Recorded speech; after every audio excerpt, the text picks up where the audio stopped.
Hello नमस्कार, मैं Yashwant sir MST math class में आप सबों का स्वागत करता हूं।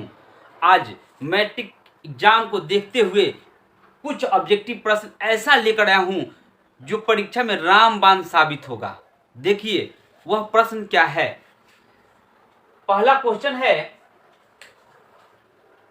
P बराबर क्यू आर हो तो पी क्यू का क्या कहलाता है। कहने का मतलब P बराबर क्यू आर, यानी P जो है Q और R का गुणनफल के बराबर है। तो यहां कह रहा है कि P Q का क्या कहलाता है, यानी Q का क्या कहेगा वो। ध्यान दीजिएगा क्या कहेंगे उसको। तो P को Q का गुणज कहेंगे। क्या कहेंगे? गुणज कहेंगे। गुणनफल तो होगा नहीं, क्योंकि Q और R के गुणनफल के बराबर है P। भागफल होगा नहीं, इनमें से कोई नहीं। हमारा आंसर है गुणज। अब देखेंगे दूसरा क्वेश्चन। यदि विभाजन एल्गोरिथम ए बराबर बी क्यू प्लस आर, यदि विभाजन एल्गोरिथम में ए बराबर बी क्यू प्लस आर में ए बराबर 92, बी बराबर 9, तो आर का मान क्या होगा। यानी ए बराबर बी क्यू प्लस आर। ध्यान दीजिएगा, ए का मान 92, बी का मान 9, क्यू अब प्लस आर। तो देखिए यहां, यानी भाज्य बराबर भाजक गुने भागफल प्लस शेष, यानी 92 के बराबर 9 में कितना से गुना करके और जोड़ेंगे आर को, तो 92 के बराबर होगा। यानी कहने का मतलब आर बराबर, चलिए इसको इधर रहने देते हैं, तो यहां हो जाएगा अगर 9 से भाग करते हैं तो 9 दहिया 90 और शेष 2, यानी भागफल हो जाएगा। जब यहां आपका दे दिया गया कि भाजक 9 है, यानी 92 में 9 से भाग करेंगे तो 9 एकम 9, 2 0, शेष क्या है 2, तो वही आर का मान क्या होगा 2 होगा, जो आंसर होगा बी। ध्यान दीजिएगा तीसरा प्रश्न क्या है। तीसरा प्रश्न है कुछ पूर्णांकों m के लिए सभी समधन पूर्णांकों का रूप होता है। यानी कहने का मतलब जो पूर्णांक है m, यानी सभी समधन पूर्णांक के रूप क्या हो सकता है m के लिए। तो देखिए यहां m, अगर m को एक मान लीजिए समधन पूर्णांक को हम मान लेते हैं, m जो पूर्णांक है 1 2 3 4 कुछ भी मान लेंगे, तो इसमें m के बराबर m के अगर मान रखेंगे तो 1 2 3 4 5, यानी सभी धन पूर्णांक आ जाएगा। लेकिन सब नहीं है, विषम भी तो है इसमें। m प्लस 1 अगर 1 लेते हैं तो 1 में 1 जोड़ेंगे तो 2, फिर अगर 2 लेते हैं तो 2 में 1 जोड़ेंगे तो 3, ये भी नहीं होगा। अब हम लोग आगे देखेंगे, अगर 2m होगा मेरा, यहां से अगर m का मान 1 2 3 4 5 इस तरह से सभी धन पूर्णांक है, अगर उस पर हम लोग m का मान 1 रखते हैं तो 2m, यानी 2 गुने 1 बराबर 2। m का मान अगर 2 रखते हैं तो 2m, यानी 2 गुने 2 बराबर 4। m का मान 3 रखते हैं, 2 गुने 2m है, यानी 2 गुने 3 बराबर 6, तो 2 4 6 इस तरह से सम संख्या आ जाएगा सब। तो यानी हमारा आंसर क्या हुआ 2m। अगला क्वेश्चन देखेंगे 4 नंबर। यदि 65 एवं 117 का मस, 65 एवं 117 का मस, यानी HCF 65m-117 है। 65m-117 के रूप में हो तो m का मान क्या होना चाहिए। सबसे पहले हम लोग इसका HCF निकालेंगे 65 और 117 का। देखिए 65 और 117 का HCF निकालेंगे तो क्या होगा 13 आएगा HCF, यानी इसका HCF क्या आएगा 13 आएगा। निकाल कर देखिए 117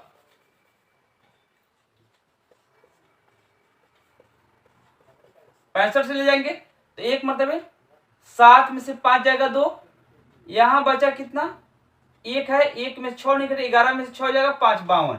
यहाँ से 65, एक मरतबे जाएगा 52, तो फिर क्या होगा 13, यहाँ आएगा 52, 13 का 52, यानी हुआ कितना HCF 13, यानी HCF क्या आएगा 13 आएगा। तो यहाँ HCF दिया कितना है, HCF आपका दिया है यहाँ 65m माइनस 117, 65m माइनस 117 बराबर 13, यानी यह HCF के बराबर है, यानी मौसा के बराबर दिया है 65m माइनस 117। देखिए यहां से इसको इधर लेकर जाते हैं तो 65m बराबर के बाएं से दाएं ले जाते हैं तो चिन्ह विपरीत होता है, यानी 13 प्लस 117 यानी 130, इसलिए m बराबर 130 बाटा 65, 65 दूनी का 130 यानी 2 आया। HCF क्या हुआ मेरा आंसर, m का मान क्या होगा 2 होगा। अब अगला क्वेश्चन देखेंगे, 7 गुने 11 गुने 13, 7 गुने 11 गुने 13 गुने 15 प्लस 15, यानी 7 गुने 11 गुने 13 गुने 15 प्लस 15। अब यहाँ दिया गया है कि यह यौगिक संख्या है, अभाज्य संख्या है, यौगिक न है न अभाज्य है, इनमें से कोई नहीं, ऑप्शन यही 4 है। अब इसमें से हम लोग देखेंगे कि आखिर संख्या है क्या। तो यहां देखेंगे दोनों में से अगर हम लोग कॉमन ले लेते हैं 15, 15 कॉमन लेने के बाद में ये 7 गुने 11 गुने 13 अब प्लस 1, तो समझिए कि यहां से 15 यहां 91 गुने 11 प्लस 1, 15 गुने 11 99 101, इस तरह से हम लोग का गुना करेंगे, 11 कम 11, 11 99 और फिर 100 होगा, यानी 1001 हो जाएगा। अब इस तरह से हम लोग देखेंगे कि गुना हम लोग करते हैं इस तरह से, तो हम लोगों का इतना आएगा, यानी 15 गुने 1002। अब इसको भी तोड़ेंगे तो 2 से अधिक गुणनखंड आ जाएगा, यानी भाज्य संख्या होगा, तो भाज्य संख्या कहिए चाहे यौगिक संख्या कहिए, यानी आंसर क्या होगा यौगिक संख्या। कहने का मतलब अगर 2 से अधिक गुणनखंड होता है तो वह संख्या यौगिक संख्या होता है, यानी उसको भाज्य संख्या भी हम लोग बोलते हैं। जिसका गुणनखंड केवल 2 होगा वही अभाज्य होगा। अब देखिए 5005 कितने गुणनखंड है, इसका गुणनखंड क्या होगा। तो पहले देखिए 5 से कटाते हैं, अब कितना से कटेगा, अब देखिए यहां कितना से कट सकता है, अगर यहां से हम लोग कटाएंगे 11 99 1 11 से कट जाएगा, 11 99 1 1 यानी 9 1, फिर कटेगा कितना से 13 63 91, यानी इसके गुणनखंड की संख्या क्या हुआ 4 हुआ।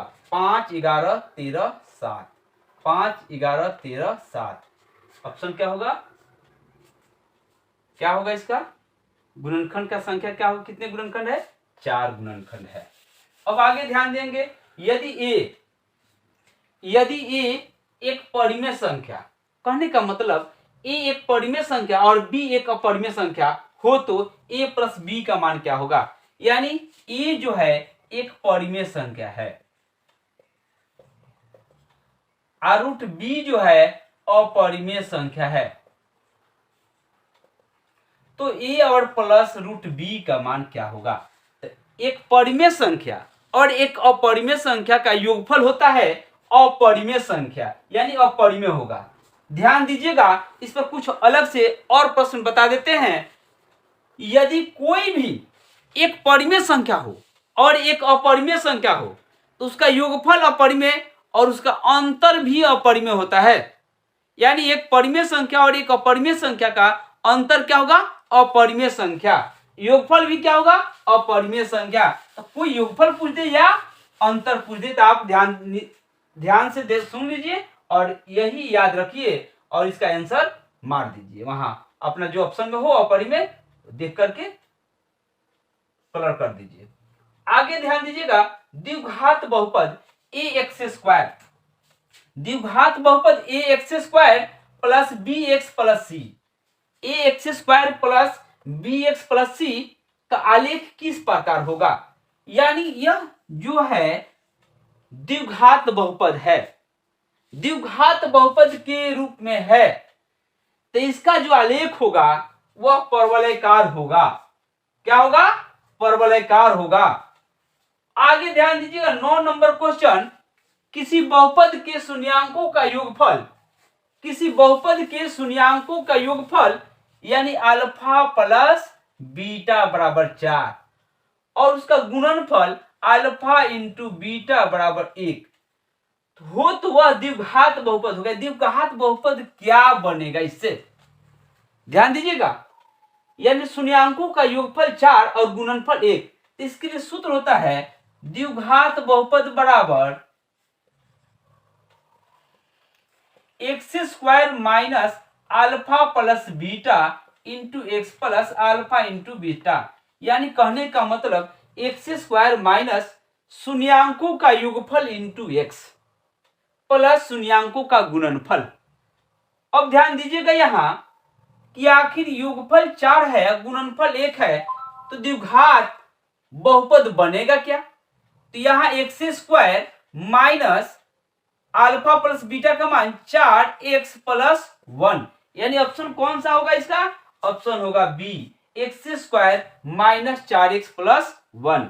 अब ध्यान देंगे हम लोग 10 नंबर क्वेश्चन, द्विघात समीकरण, द्विघात समीकरण x square plus 6 minus 6x plus 2 बराबर 0 के मूलों का योगफल क्या होगा?